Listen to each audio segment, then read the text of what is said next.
Hoje nós vamos dar continuidade aqui ao capítulo 1, o significado dos milagres. E hoje nós estamos aqui começando a sessão 5, integridade e espírito.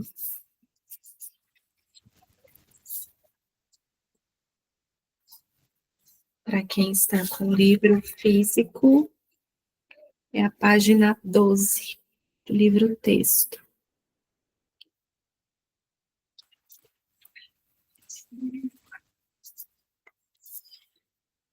É muito gostoso, assim, experimentar como tudo realmente colabora para... Tudo faz parte, né? Não tem nada fora mesmo, tá tudo o tempo todo comunicando alguma coisa. E nos últimos dias, após nosso último encontro, eu comecei a ouvir essa palavra na minha mente: integridade, integridade, integridade. E parece que as experiências que estavam chegando às salas de aula, elas estavam realmente me mostrando esse conteúdo, assim, me convidando a olhar para essa integridade, esse ser íntegro. O que é ser íntegro, né?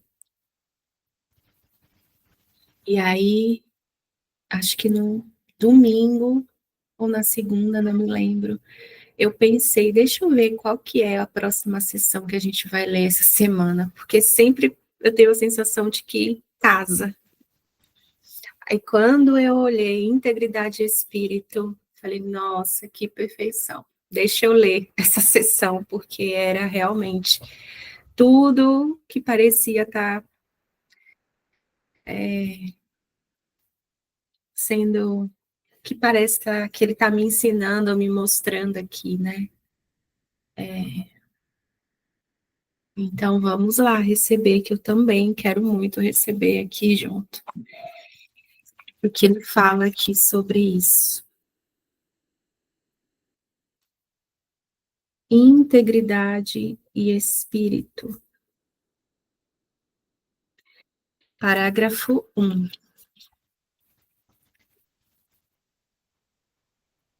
O milagre é muito parecido com o corpo, no sentido de que ambos são recursos de aprendizado, facilitando um estado no qual vêm a ser desnecessários. Quando o estado original de comunicação direta do espírito é atingido, nem o corpo, nem o milagre servem a qualquer propósito. Todavia, enquanto acreditas que estás em um corpo, podes escolher entre canais de expressão sem amor ou canais milagrosos. Tu podes fazer uma concha vazia, mas não podes deixar de expressar alguma coisa. Podes esperar, adiar, paralisar a ti mesmo ou reduzir a tua criatividade a quase nada, mas não podes aboli-la. Podes destruir o teu veículo de comunicação, mas não o teu potencial. Não criaste a ti mesmo. Aqui, mais uma vez, Jesus reforçando sobre o propósito, né? E aqui, olha que perfeito, ele está nos dizendo que o milagre é muito parecido com o corpo, no sentido que os dois são ferramentas, né? Os dois são meios de comunicação, são veículos, são meios, né?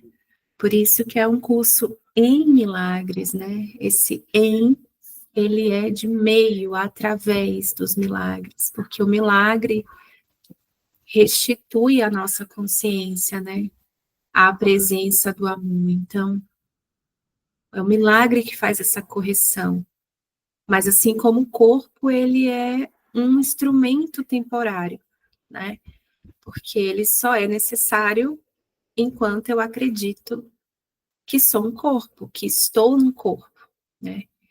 Enquanto eu ainda escolho o pensamento de separação, eu preciso do milagre para a correção desse pensamento, né?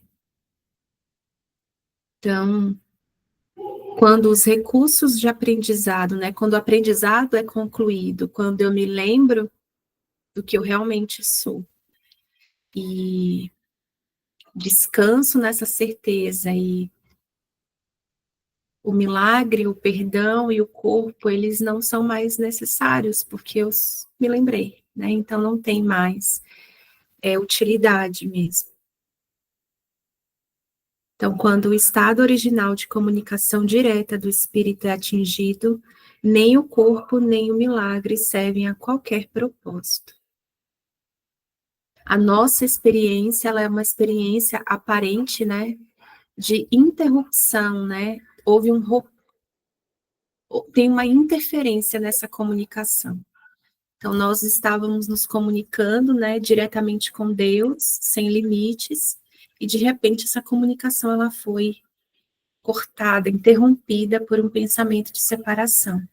Então, nós temos essa experiência aqui, quanto indivíduos, consciências separadas, né, mentes separadas, é uma experiência de comunicação interrompida. E aí o Espírito Santo, que é a resposta, é esse canal de comunicação, né? Esse veículo de comunicação mais elevado que nos aproxima, né, da verdade, que nos lembra da verdade, na verdade. Então, todavia, enquanto acreditas que estás em um corpo, podes escolher entre canais de expressão sem amor, ego, sistema, ou canais milagrosos, que é o sistema de pensamento do Espírito Santo, né? Então, a cada instante eu estou escolhendo entre o ego e o Espírito Santo. A cada pensamento eu estou fazendo essa escolha. Tu podes fazer uma concha vazia, mas não podes deixar de expressar alguma coisa. Então, a gente está sempre com alguém, digamos, né? A gente não está neutro. Ah, eu não estou nem com o ego, nem com o Espírito Santo. Eu estou neutra. Não, é impossível. Ou você está, ou eu estou no sistema de pensamento do ego, ou eu escolho o Espírito Santo. Não tem nenhum dos dois, né? Então, eu não posso deixar de expressar alguma coisa. É impossível eu não expressar alguma coisa. Eu estou a cada instante, confirmando, demonstrando qual o professor que eu escolhi, qual o sistema que eu escolhi na mente. Então, podes esperar, pode adiar, paralisar a ti mesmo. Você pode adiar o tanto que quiser essa escolha, né, continuar escolhendo o sistema de pensamento do ego, tanto tempo que pareça necessário, né? Mas não podes aboli-la, né? Não. Podes esperar, adiar, paralisar a ti mesmo ou reduzir a tua criatividade a quase nada. Essa criatividade, ela não é essa criatividade que a gente, ou não só, né? Porque não sabemos. Mas eu sinto só de a gente ampliar esse conceito de criatividade, porque criatividade para o ego é uma coisa, né? Você ser produtivo, você ter novas ideias, entre aspas, você ser uma pessoa criativa, né? Que tem muitas ideias, né? E aqui criatividade é de criar mesmo, criar como Deus, né? E criar é amar, né? Então, só nessa pequena sentença, criar é amar, já muda completamente a nossa percepção sobre o que é criatividade. O que, que a gente faz aqui? A gente usa a criatividade de uma forma equivocada, né? A gente tem um poder criativo, que é o mesmo poder de Deus, porque nós somos todos o Filho único dele, só que nós usamos isso de forma equivocada, né? Fizemos, aparentemente, esse mundo. Esse é o poder da mente, né? Fazer esse mundo que parece absurdamente real, com características aparentemente muito reais, né? E tudo que envolve, né, esse feito aqui, né, esse feito aparente, que a gente acredita que esse efeito aqui é real. E essa criatividade eu posso usá-la de forma equivocada, eu posso tentar destruir ela, mas eu não tem como eu abolir essa criatividade, porque é um atributo, né, da criação, tudo que Deus cria não pode ser abolido, não pode ser excluído, mas a gente pode usar de forma equivocada, né? Podes destruir o teu veículo de comunicação, mas não o teu potencial. Não criaste a ti mesmo. Então, a gente sabe que o corpo, que é um veículo, né? E depois, ao longo do livro, ele vai esmiuçando isso, trazendo isso muitas vezes, que o corpo é um meio de comunicação, né? Que a gente usa para cura, mais uma vez o propósito. Eu posso usar para cura ou para confirmar o sistema de pensamento do ego. Então, eu posso destruir esse veículo, né? A gente sabe que tudo aqui é temporário, inclusive esse corpo. Mas não o teu potencial, não o meu potencial criativo, né? Eu posso destruir todos os meios que estão disponíveis, mas esse potencial criativo, ele é inviolável, ele é inalterável, porque é um atributo, né? Foi dado por Deus, né? Não criaste a ti mesmo, graças a Deus, né? Porque tudo aquilo que a gente faz pode ser desfeito. Se eu tivesse criado a mim mesmo e isso aqui fosse real, estaríamos sem saída, né? Então, é essa certeza aqui que nos sustenta, né? Através do tempo, da ideia de tempo e espaço, que nos mantém na mente, né? E é esse o chamado que existe dentro de nós, né? Tem algo de eternidade que nos convida a essa lembrança de que nós não criamos a nós mesmos, né? E isso não pode ser destruído, por mais que a gente tente, né? Por mais que a gente deseje, muitas vezes inconsciente, a gente tem esse desejo, que é o desejo do sistema de pensamento do ego, que é matar o Filho de Deus, né? Que é essa autodestruição, esse auto-ódio. Mas, graças a Deus, não criaste a ti mesmo. Parágrafo 2. A decisão básica daquele que tem a mente voltada para o milagre é não esperar no tempo mais do que o necessário. Esse ponto ele me lembra duas coisas, assim. Não esperar no sentido de não adiar mesmo, né? Ele fala em alguns momentos, você não precisa adiar a felicidade, não protele a felicidade. E isso está muito ligado, assim, eu sinto, e por tudo que eu tenho experimentado nos últimos dias, e aqui eu estou trazendo uma experiência que parece ser individual, e cada um, né, vai experimentar isso da forma que é mais útil e didática para cada um, Mas eu sinto que aqui, no que eu estou experimentando, isso aqui conversa com o que está aqui, no sentido da resistência. Esse esperar no tempo mais do que o necessário. Tem uma resistência que nos convida a isso, a esperar no tempo mais do que o necessário, a se manter no sistema de pensamento do ego e não escolher de novo, mas por mais tempo do que é necessário.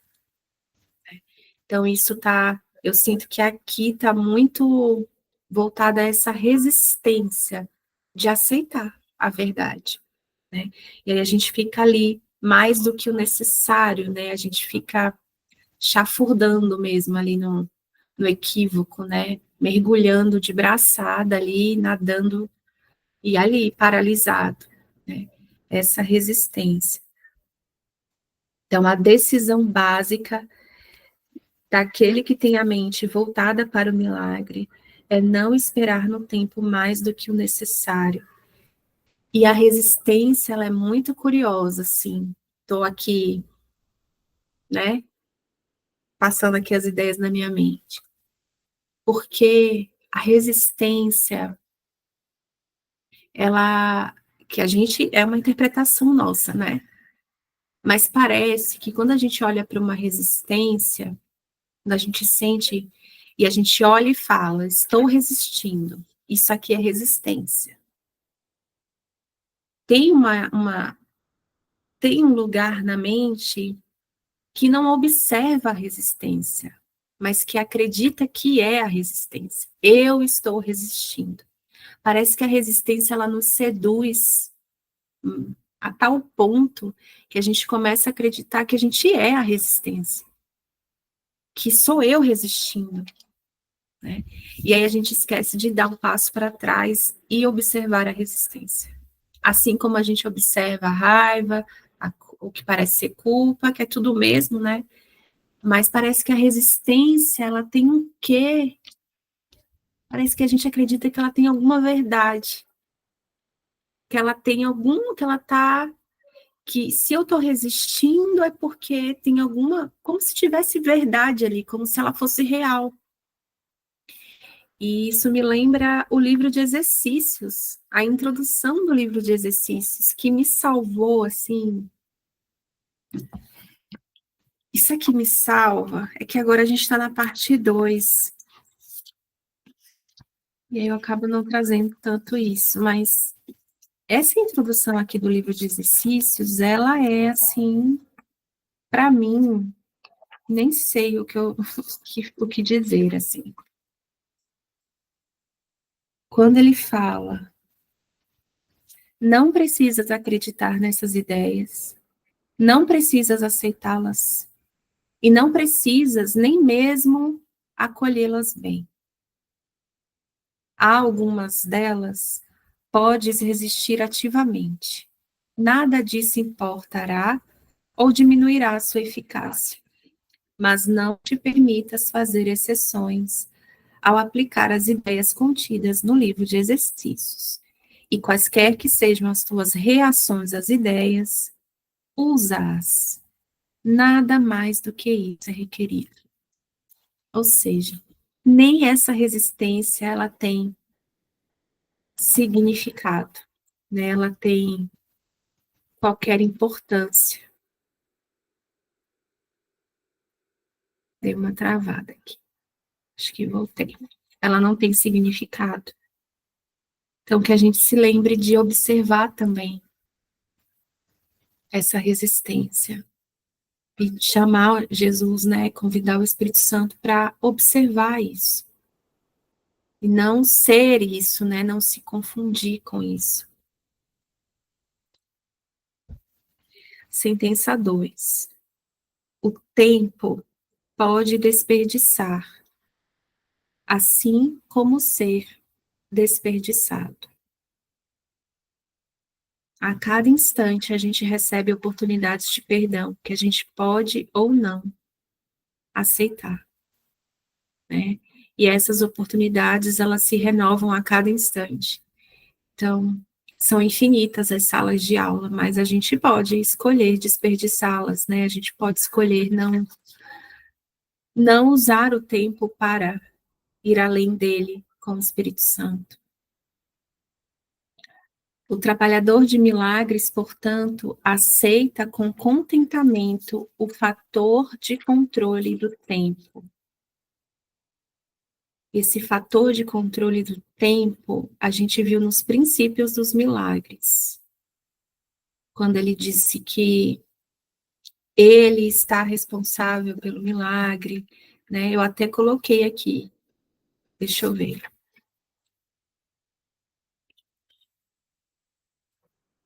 O trabalhador de milagres, portanto, aceita com contentamento o fator de controle do tempo.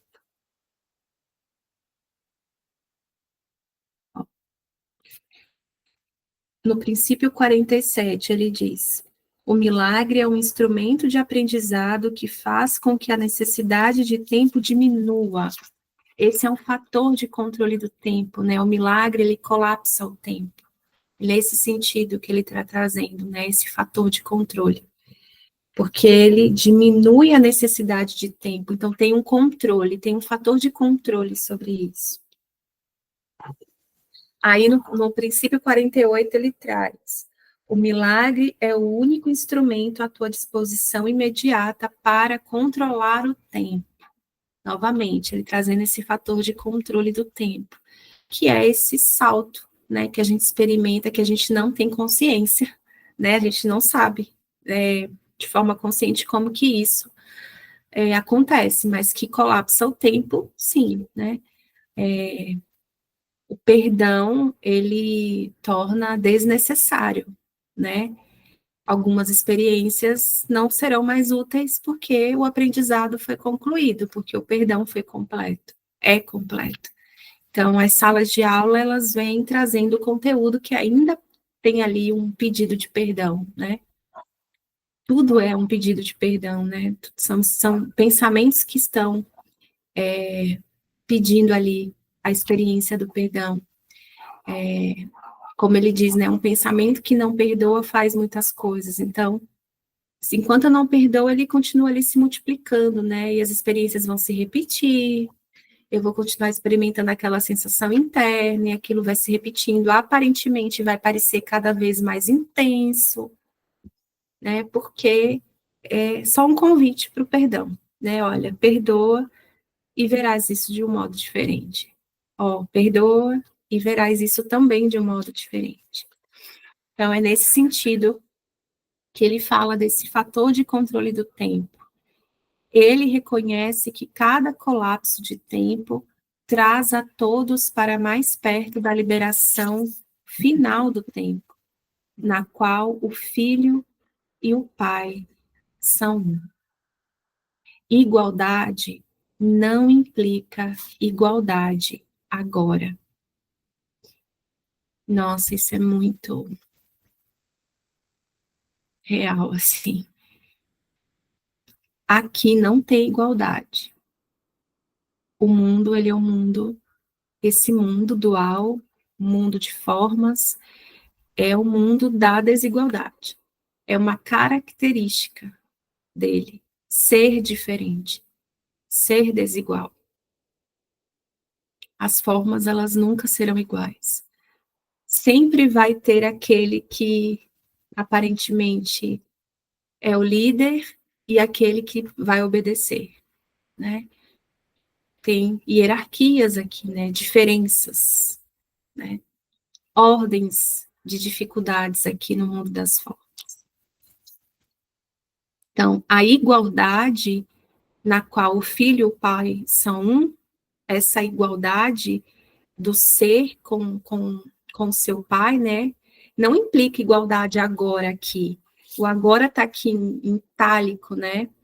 Que é esse agora que a gente acredita que é agora aqui, mas que na verdade não existe. Por isso que está em itálico. É como se ele dissesse assim: olha, é porque você acredita nesse agora, eu estou usando aqui só porque você chama isso de agora, tá? Aí ele coloca em itálico para sinalizar que ele está só usando uma ideia que a gente acredita para explicar que a igualdade dessa unidade não implica em igualdade aqui e agora, porque aqui e agora é o mundo das ilusões, né? Esse agora que a gente chama aqui de agora é um mundo onde eu estou vendo várias janelinhas separadas, né? E não implica que aqui as coisas serão iguais, porque aqui é um sonho, porque isso aqui não é real, né? A igualdade, ela só existe na unidade, na perfeição. Quando o filho e o pai, né? No filho e no pai que são um. Então, não é nem quando, né? Quando implica tempo, mas é nessa unidade mesmo, nessa unicidade.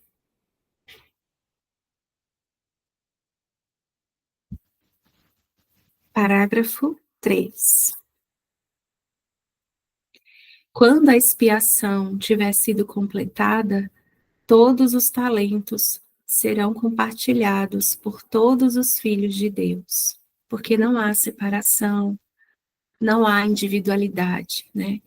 Quando a expiação tiver sido completada, não tem pessoas, né, diferentes, se relacionando de formas diferentes.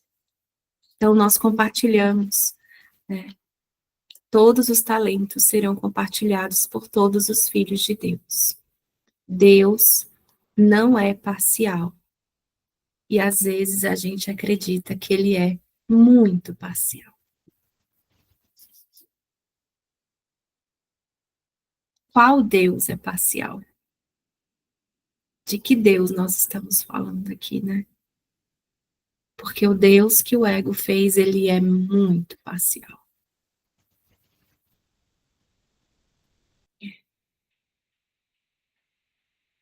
Deus não é parcial. Todas as suas crianças têm seu amor total. E todas as suas dádivas são dadas livremente a todas por igual.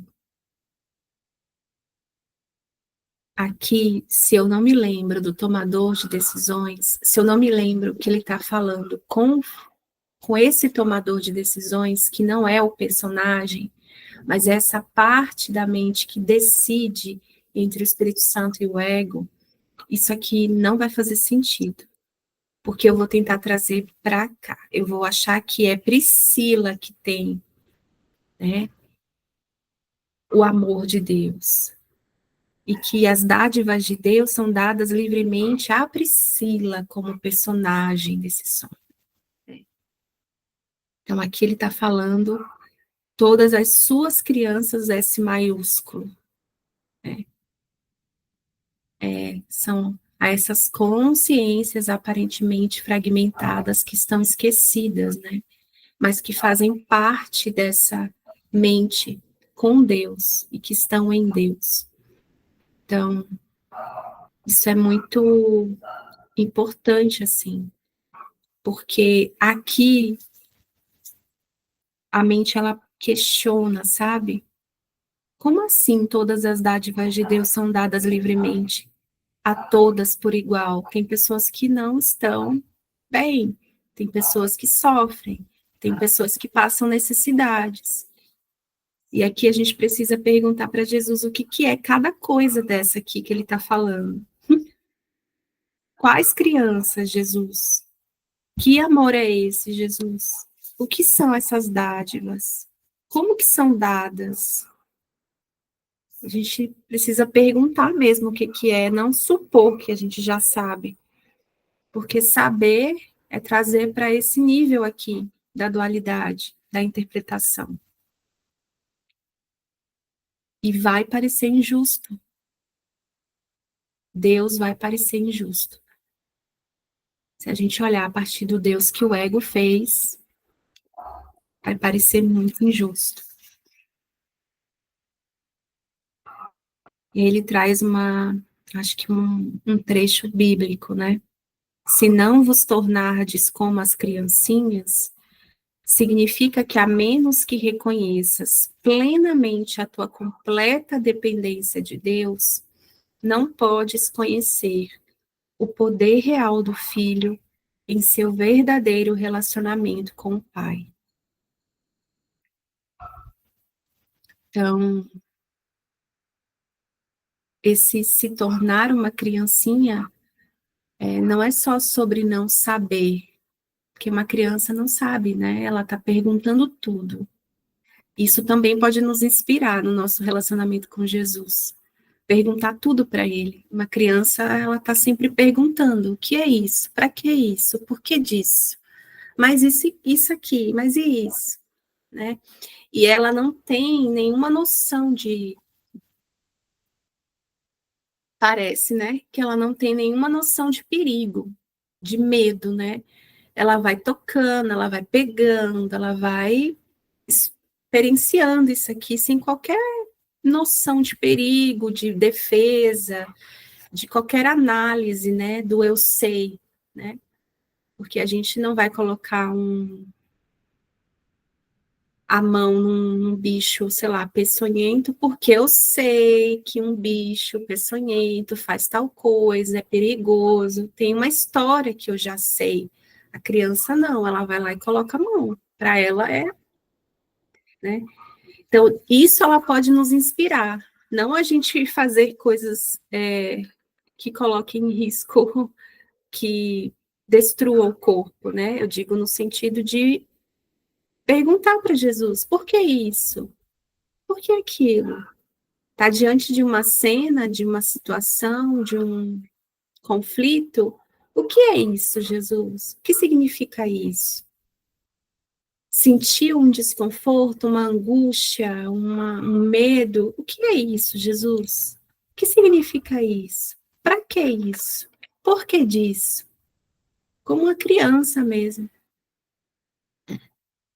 Mas, além disso, é o reconhecimento pleno dessa total dependência. E se a gente mais uma vez traz para a forma do mundo, vai dar medo. Se eu estou achando que é aqui essa dependência, né, que é então eu não sou dependente de ninguém aqui, né? Porque Deus eu dependo só de Deus, né?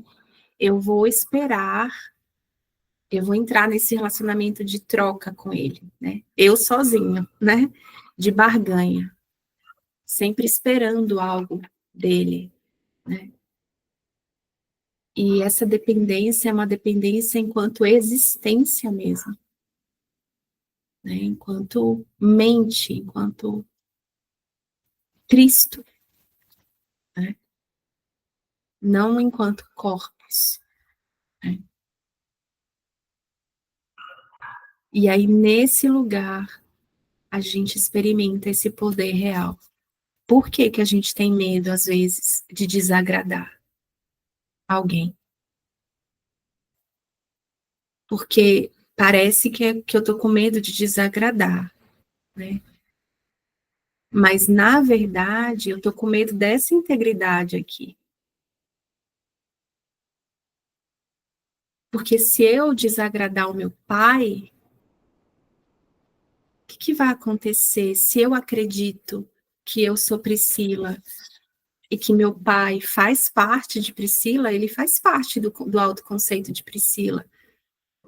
Ir em direção à honestidade, à integridade, é colocar dúvida sobre essa dependência que eu percebo entre dois corpos, de pai e filha. Inevitavelmente eu vou precisar me voltar para dentro e lembrar dessa dependência real de Deus. Por isso que a gente sente medo de desagradar, a gente tem medo de perder, a gente tem medo de ser rejeitado, a gente tem medo de ser abandonado. Por isso que às vezes a gente diz sim, querendo dizer não, e diz não, querendo dizer sim. É porque a gente tem medo de perder um corpo? Não. É porque a gente tem medo de não existir. Porque todos esses personagens, eles fazem parte do autoconceito. Priscila não é só isso aqui. Priscila tem uma historinha toda contada, com vários personagens, pai, mãe, irmã, sobrinho, e profissão, carreira. Quando eu questiono a minha dependência disso, eu automaticamente vou perguntar, então tá, então cadê o amor de Deus? Eu preciso experimentar o amor de Deus aqui agora, Jesus. Me mostra o que eu sou, que eu tô acreditando que eu dependo desses corpos para ser eu, para existir. Então nunca é esse medo de perder, de desagradar. É realmente ali no fundo um medo de não existir. Só porque eu acredito que eu sou isso, que eu sou Priscila. Se a Débora não gostar mais de mim, e aí? Quem sou eu? Como que eu vou lidar com isso, Jesus? Porque eu acredito que eu preciso da Débora gostando de mim, me amando. Eu preciso da Jordana me amando. Se ela não gosta de mim, e eu sou isso, então eu morro, eu deixo de existir, então automaticamente eu preciso abrir a minha mente para permitir que o Espírito Santo me mostre o que eu sou, né? Numa experiência que aí só ele realmente, o trabalho é dele, né? Essa bucha aí é dele, literalmente, porque a gente não sabe. O especialismo, sentença 5. O especialismo dos filhos de Deus não brota da exclusão, mas da inclusão. Todos os meus irmãos são especiais. Ai, Jesus, que chato, eu achava que só eu era. Poxa, todos os seus irmãos são especiais? Caramba, mas eu quero ser mais especial, Jesus. Tá tudo bem, a gente vai sentir isso mesmo, assim. Ele está dizendo: todos os meus irmãos são especiais. Não importa o que ele pareça para você.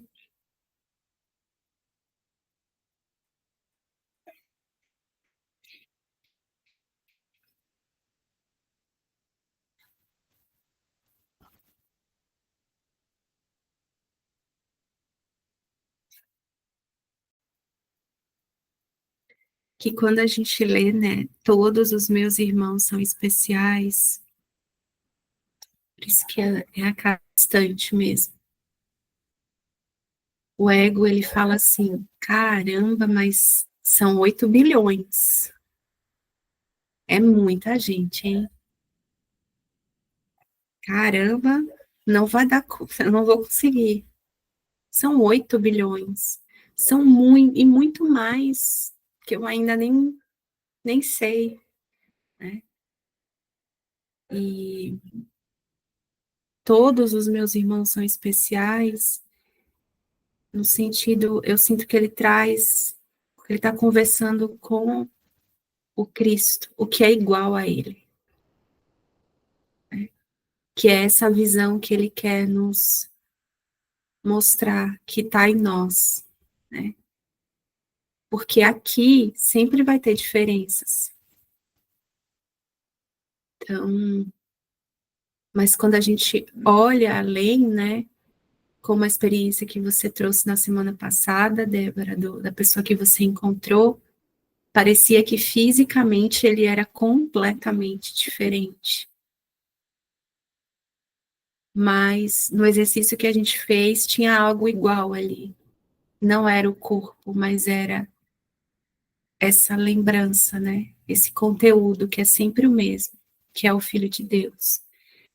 Então a gente pode descansar e confiar, sabe? Porque não é a Débora ou a Priscila vendo todos os irmãos especiais como Jesus, né?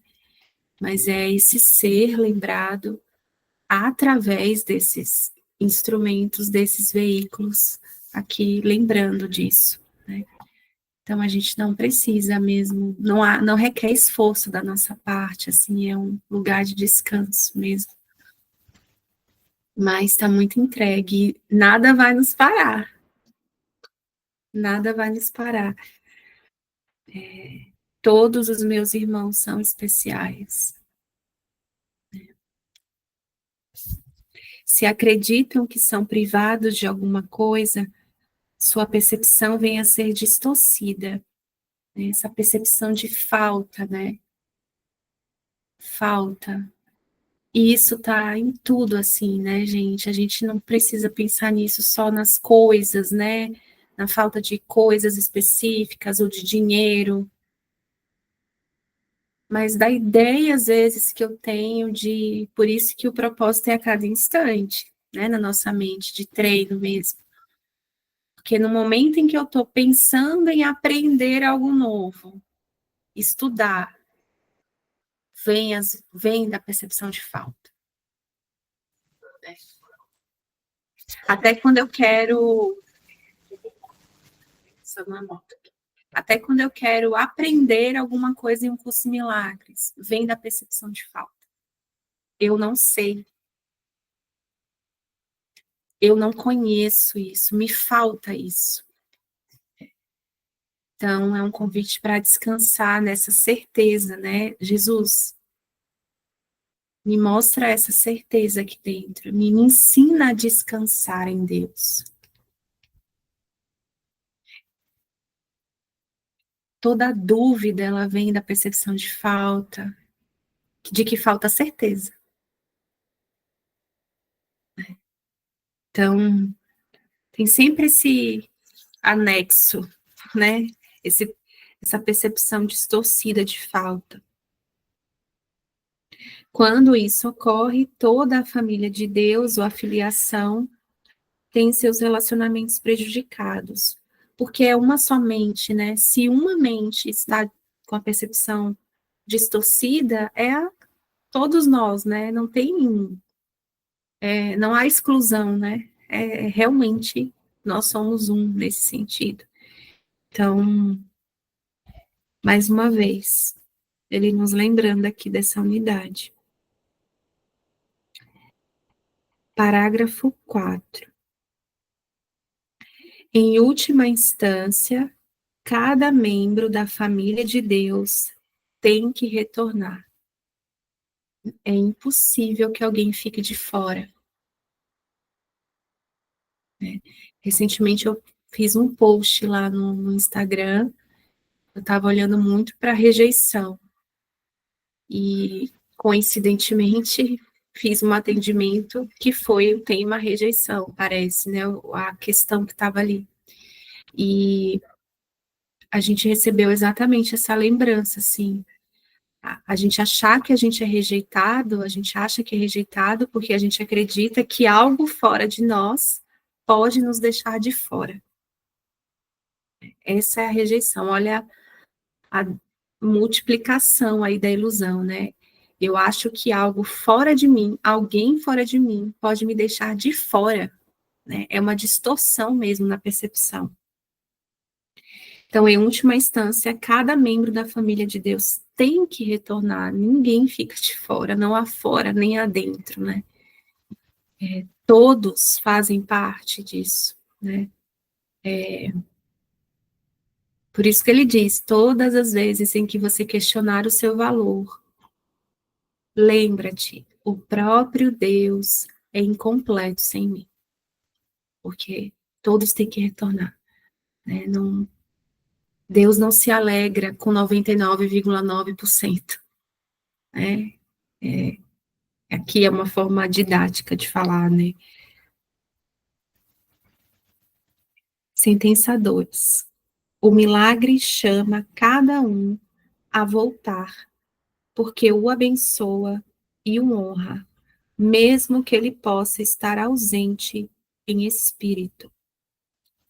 Abençoa e honra o Filho de Deus, né?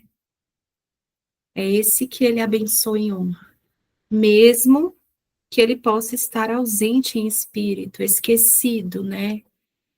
Dormindo, sonhando. O milagre chama cada um a voltar, porque o abençoa e o honra, mesmo que ele possa estar ausente em espírito. Mais um trecho aqui que ele traz entre aspas. De Deus não se zomba, não é uma ameaça, mas uma garantia, um fato. né? Ter-se-ia zombado de Deus, caso faltasse santidade a qualquer uma de suas criações. É impossível que falte santidade a qualquer criação de Deus, né? E isso, de forma prática, pode nos ajudar muito, assim, quando a gente está ali num treino com alguém, ou às vezes não, às vezes é algo que você está experimentando com você ali, uma sensação de rejeição, por exemplo, como eu acabei de trazer. Lembrar disso, sabe? Como a Débora trouxe, inclusive, da expressão dela. Bem rapidinho, assim. Eu sei que tem inocência aqui. Cadê? Me mostra, Jesus. Você garante que é impossível que falte santidade a qualquer uma de suas criações. E você me garante que eu sou filho de Deus. Só não lembro, tô acreditando muito que eu sou outra coisa aqui. Mas como? Me mostra, me leva além. Me mostra que eu não tenho culpa, que eu sou filho de Deus. Me mostra esse amor. Não sei como, parece impossível, mas eu quero experimentar. Essa pequena lembrança, como a Débora trouxe na fala dela. Eu sei que tem inocência aqui. Quem sabe? Quem é esse que sabe? É isso que importa. Porque a Débora, a Priscila em si, não sabe nada. Quem é esse que está falando? Eu sei que tem inocência aqui, né? Então, é a gente sempre pedir por uma experiência que nos traga a convicção disso aqui que ele está trazendo, né? Que ele está falando aqui. A criação é íntegra e a marca da integridade é a santidade. Milagres são afirmações da filiação, que é um estado de completeza e abundância. Essa integridade, ela se apresenta assim, aqui é a falta disso, né? Digamos assim, a escolha pela não integridade. Quando eu estou pensando uma coisa, sentindo outra e falando outra. Quando eu estou dizendo sim, querendo dizer não, por exemplo. Tem aí uma não integridade. Né? Quando eu não estou alinhado, não há uma coerência mesmo no meu estado interno, né, com aquilo que eu pareço comunicar. E a gente experimenta isso. Isso vem, obviamente, a culpa vem, porque você reconhece a não integridade, a falsidade. A gente reconhece isso. A gente sabe quando a gente não está sendo íntegro. A gente pode não ter consciência, mas a gente experimenta o efeito dessa escolha. Então, tem uma culpa, tem um ataque, a gente tenta se defender, a gente se justifica, porque em algum lugar a gente sabe que está incoerente, tem uma não integridade, eu não estou sendo íntegro aqui. Isso aqui, né? Como isso se expressa, pode se expressar aqui. Então, quando a gente está diante de uma pessoa que a gente julga que ela é muito falsa e a gente fica muito chateado, pé da vida, é esse contato mesmo que a gente está fazendo com esse conteúdo não íntegro da nossa mente.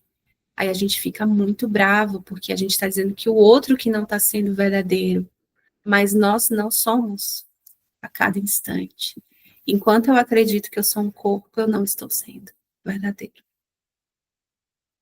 Só que como olhar para isso aqui, às vezes parece muito, muito, muito difícil, eu projeto e digo que é o outro, que é um falso, um equivocado, né, fora de mim.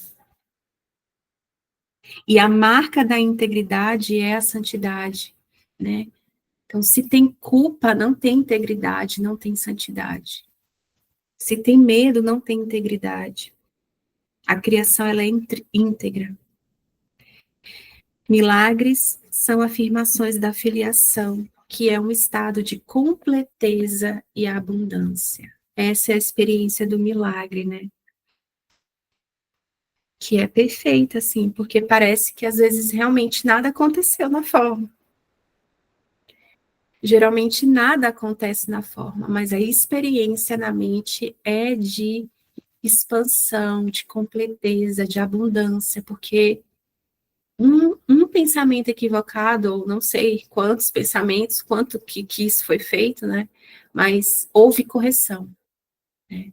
Houve o resgate ali da lembrança. Naquele instante eu me lembrei de que eu estava errado e de que agora eu posso ser feliz, né? Então vem essa experiência de completeza e abundância. Essa é a verdadeira abundância, né? Qualquer coisa que seja verdadeira é eterna e não pode mudar, nem ser mudada.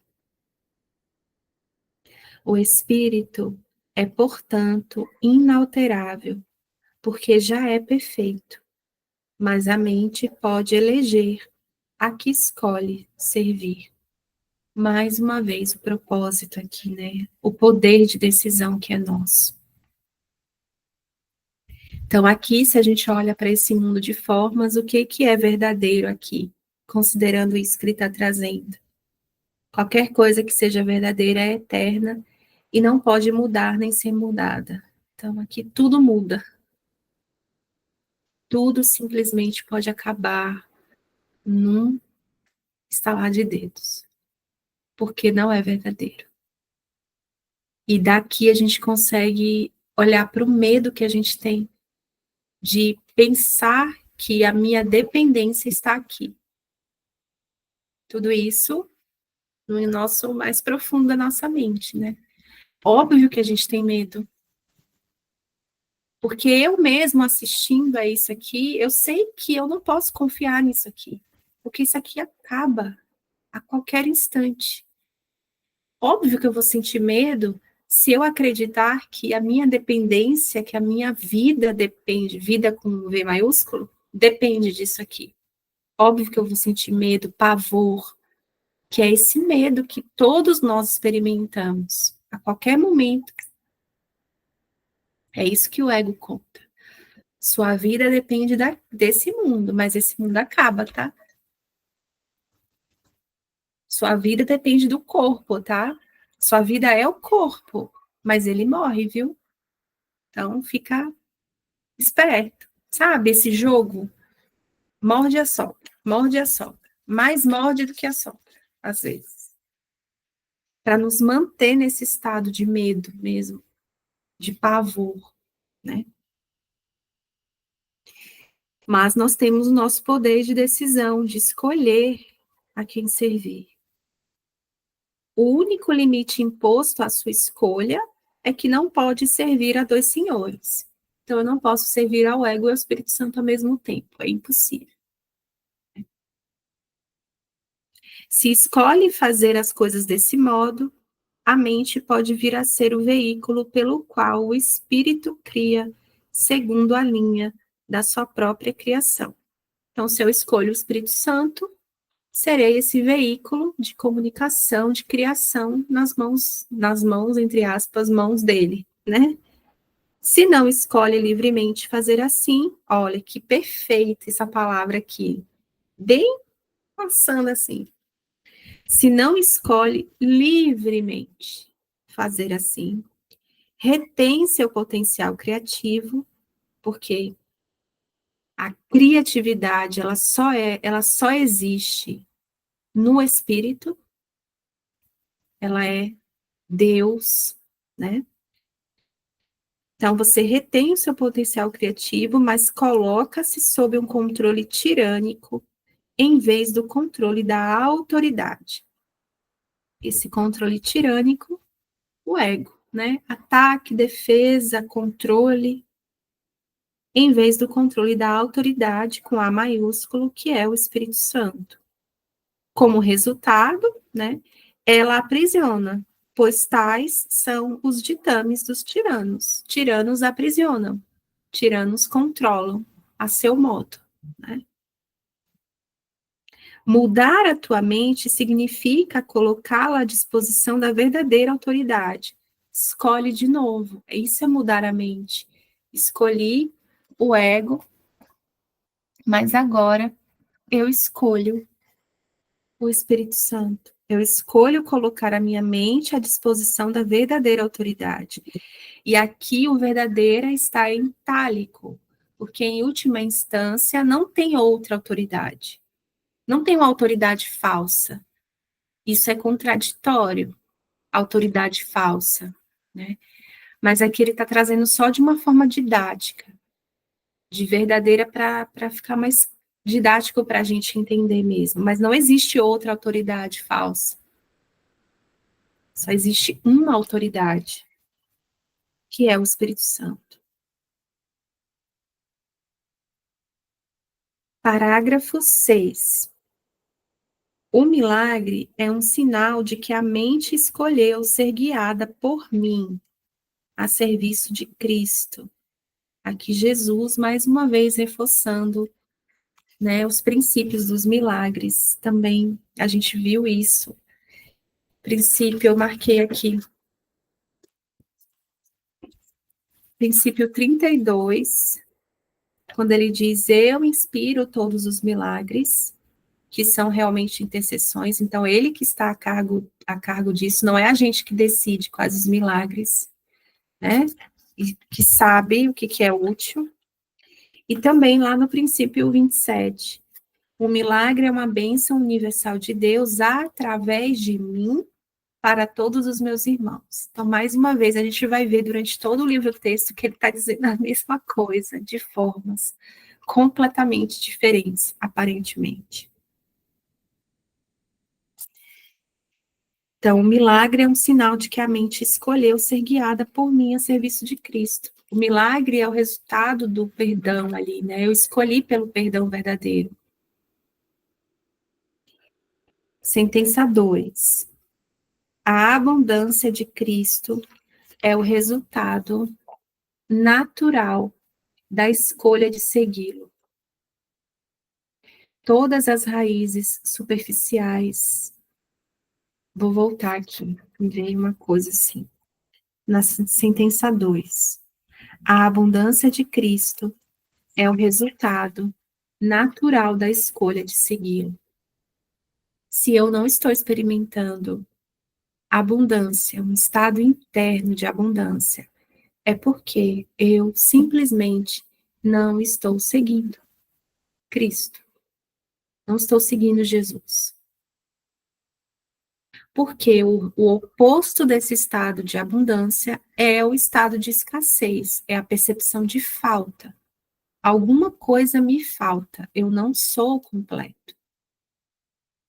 Eu sou uma identidade separada de Deus, experimentando privação. Então, se eu não estou experimentando um estado interno de abundância, e para isso a gente precisa muito perguntar para Jesus o que é isso, porque aqui no mundo tem várias ideias sobre o que é a abundância, é um sinal seguro de que eu preciso escolher de novo o meu professor interno. Sentença 3. Todas as raízes superficiais têm que ser arrancadas, pois não são suficientemente profundas para sustentar-te. Às vezes a gente experimenta, quando a gente começa, né, a estudar o curso, a praticar, a gente tem a impressão de que algo está sendo tirado de nós. Porque a gente acredita que o nosso sustento vem daqui. Sustento de existência que eu estou falando, de vida, de viver. Não é de sobreviver aqui. Não é desse sustento que eu estou falando. É um sustento de existir. A gente acredita que existir é estar aqui. Nesse corpo, aqui nesse mundo. Então, quando a gente começa a questionar essas ideias, as raízes superficiais são ideias equivocadas, elas precisam ser corrigidas. Se eu quero experimentar a verdade, se eu quero saber o que eu sou, se eu quero me lembrar. Só que aí o ego entra e diz: olha, você está perdendo tudo, né? Você vai perder tudo, você vai perder. Ele vai tirar tudo de você. Ele traz sempre para a falta, né? Para perda. Sentença 4. A ilusão de que raízes superficiais podem ser aprofundadas e assim te servir de apoio é uma das distorções em que se baseia o reverso da regra de ouro. Vou repetir. A ilusão de que raízes superficiais podem ser aprofundadas e assim te servir de apoio é uma das distorções em que se baseia o reverso da regra de ouro. A regra de ouro a gente viu na sessão anterior, que está no parágrafo 6.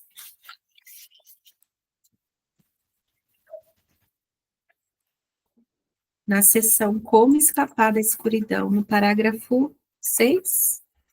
4, desculpa. 4.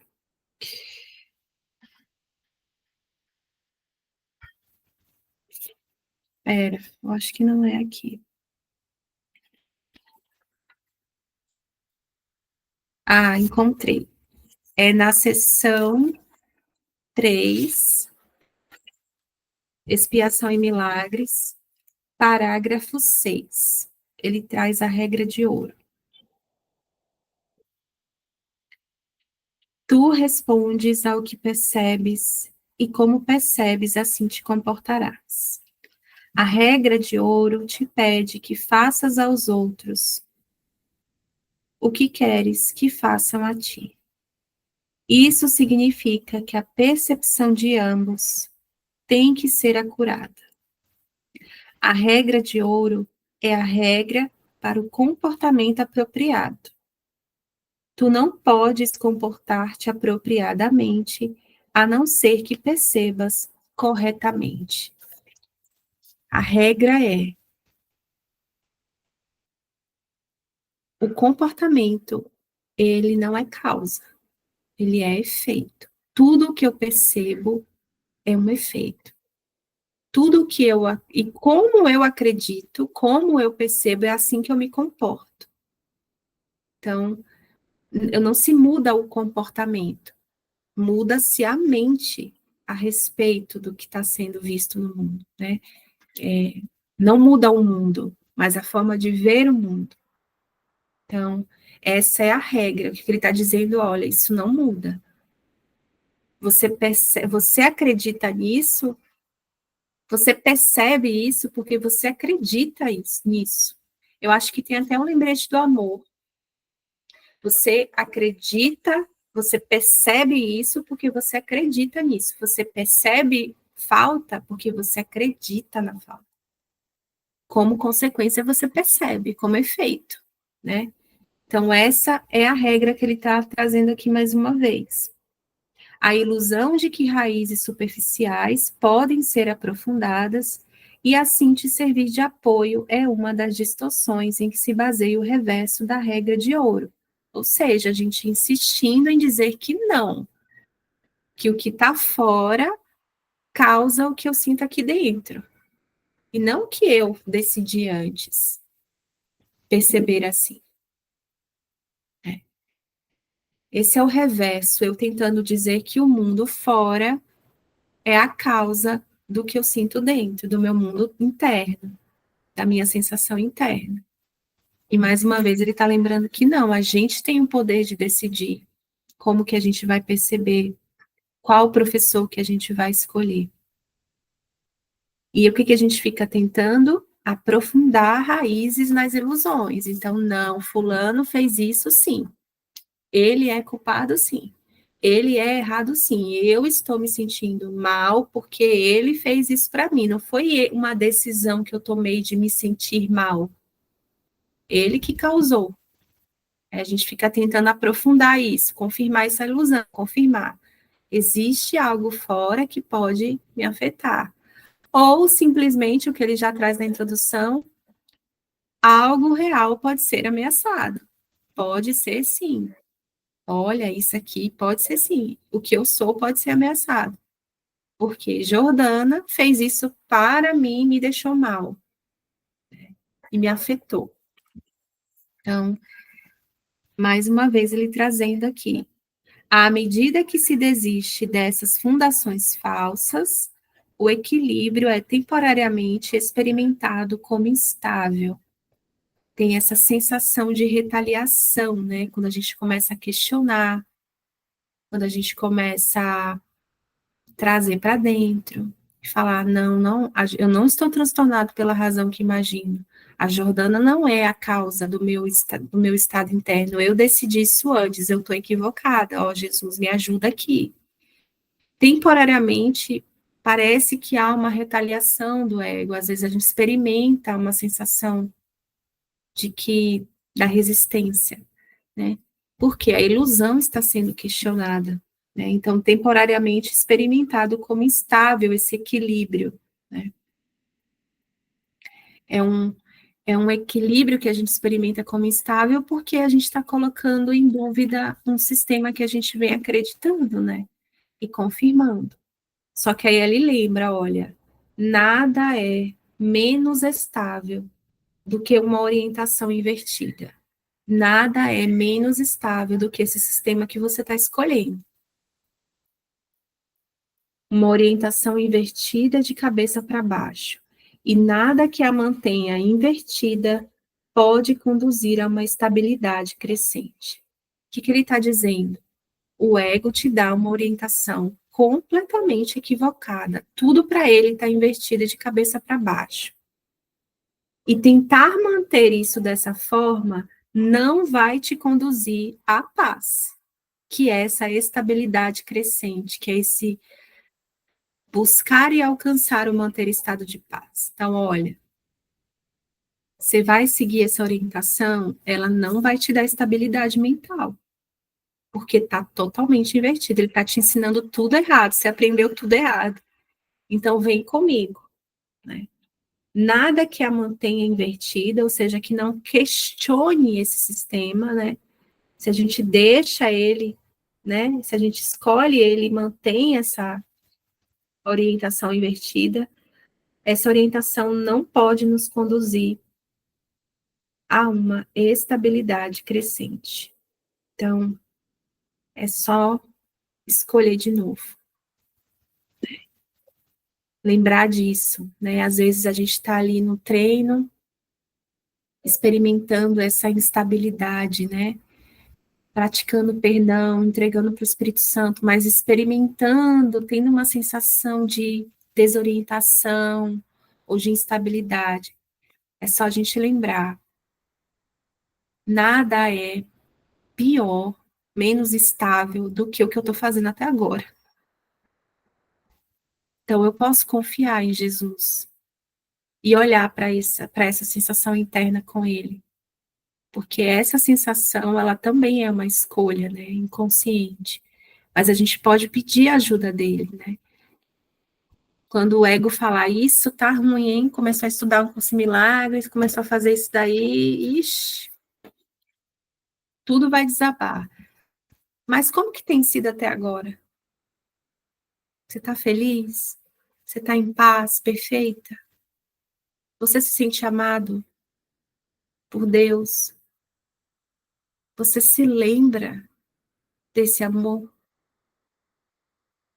Você se sente invulnerável, impecável, inculpável? Você vê Cristo nos seus irmãos? Então, se não, por que não confiar em Jesus um pouco, né? Experimentar com Ele algo novo, né? Algo diferente do que a gente tem feito. Instável é esse sistema que, no mesmo instante que ama, ama, entre aspas, odeia. Né? E é isso, a gente está cansado da montanha-russa. E o ego vive de emoções. Né? Ele ama a montanha-russa. Ama essa instabilidade. A gente até acredita que isso é vida, né? A emoção, a euforia, enfim, a instabilidade mesmo interna. Que a gente possa realmente praticar essa integridade, lembrar disso a cada instante, porque isso é muito prático, sabe?